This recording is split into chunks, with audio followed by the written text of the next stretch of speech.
আসসালাতু ওয়াসসালামু আলা রাসূলিল কারীম।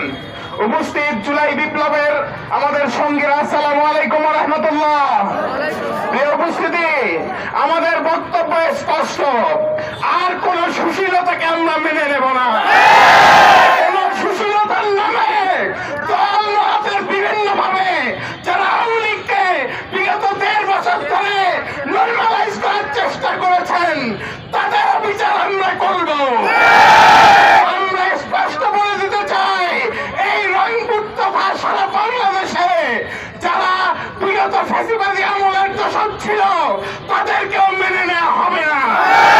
আমরা সকল দল মতের সকলকে আহ্বান করতে চাই, দেশের প্রশ্নে, জুলাইয়ের প্রশ্নে সকল বিভেদ ভুলে আসুন আমরা ঐক্যবদ্ধ থাকি।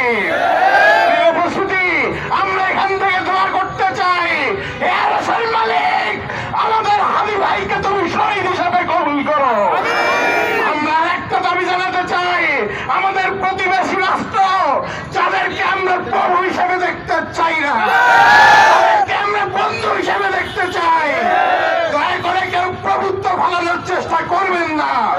আমরা বর্তমান সরকারকে আহ্বান জানাতে চাই, যদি প্রয়োজন হয় তাদের সাথে যারা আমাদের খুনি হাসিনাকে আশ্রয় দিয়েছে, আমাদের খুনিদেরকে আশ্রয় দিয়েছে, তাদেরকে ফেরত না দেওয়া পর্যন্ত তাদের সাথে কূটনৈতিক সম্পর্ক পুনর্বিবেচনা করতে হবে। আগামীতে আপনাদের সকলকে ঐক্যবদ্ধভাবে এই রংপুরকে সাজাতে ঐক্যবদ্ধ থাকার আহ্বান জানিয়ে আমার বক্তব্য শেষ করছি।